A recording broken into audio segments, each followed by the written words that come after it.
السلام علیکم ورحمۃ اللہ وبرکاتہ۔ میں سید اللہ نواز جیلانی، آپ دیکھ رہے ہیں جیلانی وائس۔ امید کرتا ہوں آپ خیریت سے ہوں گے۔ چینل کو سبسکرائب نہیں کیا تو سبسکرائب کیجئے تاکہ ہر آنے والی ویڈیو آپ تک پہنچ سکے۔ تابوت سکینہ میں کیا تھا؟ اس مقدس صندوق میں حضرت موسیٰ علیہ السلام کا عصا اور ان کی مقدس جوتیاں، اور حضرت ہارون علیہ السلام کا امامہ، حضرت سلیمان علیہ السلام کی انگوٹھی،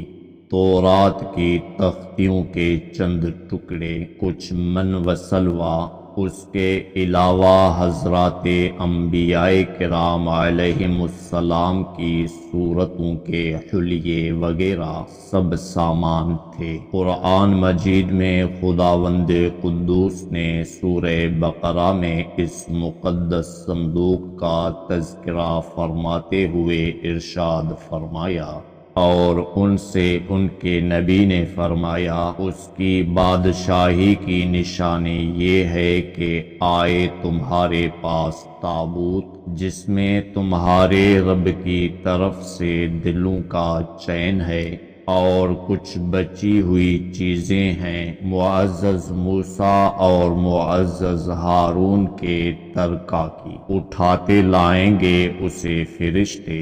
بے شک اس میں بڑی نشانی ہے تمہارے لیے اگر ایمان رکھتے ہو۔ بنی اسرائیل کے صندوق کے اس واقعے سے چند مسائل و فوائد پر روشنی پڑتی ہے جو یاد رکھنے کے قابل ہیں۔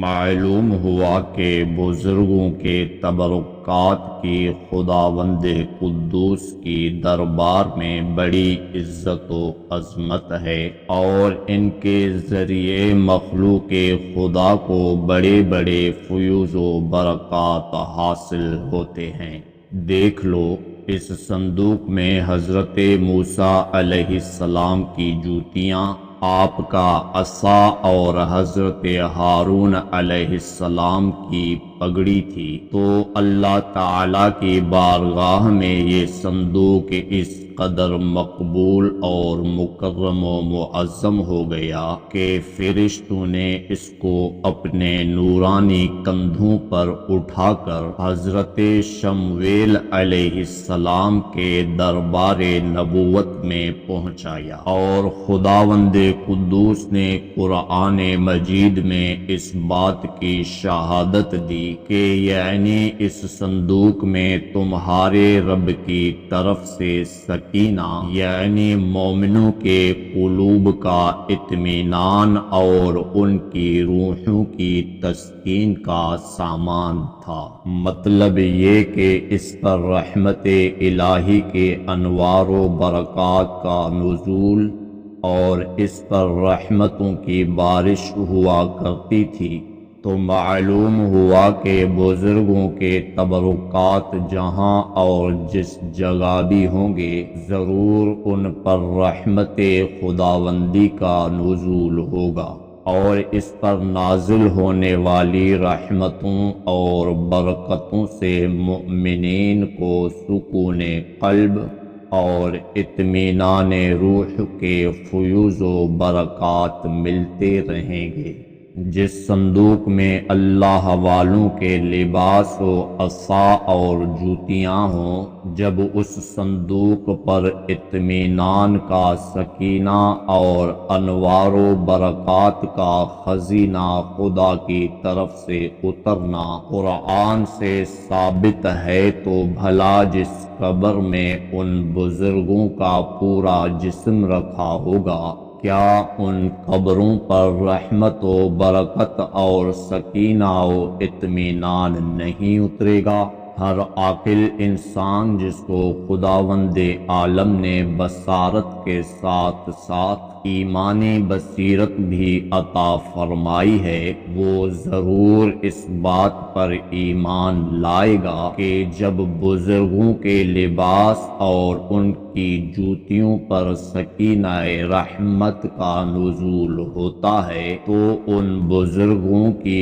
قبروں پر بھی رحمت خداوندی کا خزینہ ضرور نازل ہوگا۔ اور جب بزرگوں کی قبروں پر رحمتوں کی بارش ہوتی ہے تو جو مسلمان ان مقدس قبروں کے پاس حاضر ہوگا ضرور اس پر بھی بارش انوار رحمت کے چند قطرات برس ہی جائیں گے، کیونکہ جو موسلا دھار بارش میں کھڑا ہوگا ضرور اس کا کپڑا اور بدن بھیگے گا، جو دریا میں غوطہ لگائے گا ضرور اس کا بدن پانی سے تر ہوگا، جو عطر کی دکان پر بیٹھے گا ضرور اس کو خوشبو نصیب ہوگی۔ تو ثابت ہو گیا کہ جو بزرگوں کی قبروں پر حاضری دیں گے ضرور وہ فیوز و برکات کی دولتوں سے مالا مال ہوں گے،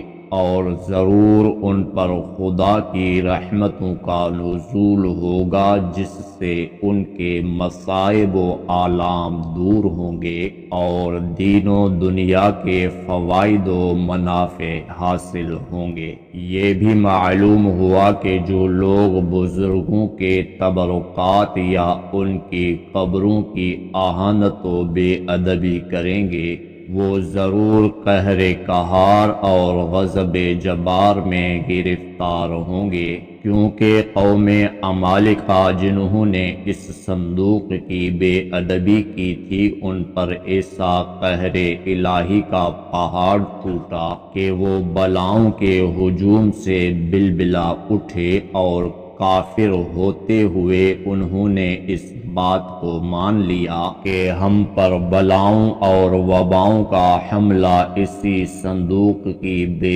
ادبی کی وجہ سے ہوا ہے۔ چنانچہ اسی لیے ان لوگوں نے اس مقدس صندوق کو بیل گاڑی پر لاد کر بنی اسرائیل کی بستی میں بھیج دیا تاکہ وہ لوگ غضب الہی کی بلاؤں کے پنجے قہر سے نجات پالیں۔ جب اس صندوق کی برکت سے بنی اسرائیل کو جہاد میں فتح مبین ملتی تھی تو ضرور بزرگوں کی قبروں سے بھی مؤمنین کی مشکلات دفع ہوں گی اور مرادیں پوری ہوں گی، کیونکہ ظاہر ہے کہ بزرگوں کے لباس سے کہیں زیادہ اثر رحمت بزرگوں کے بدن میں ہوگا۔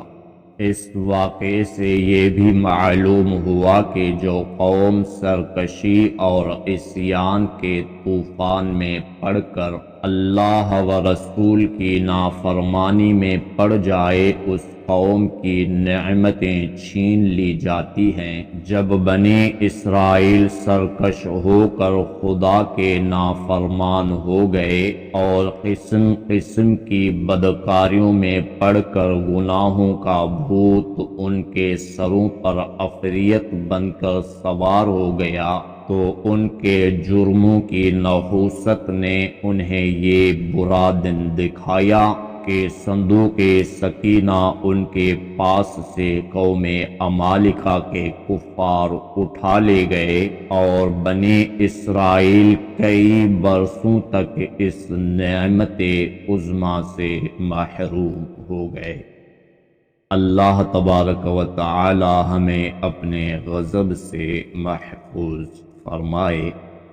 آمین۔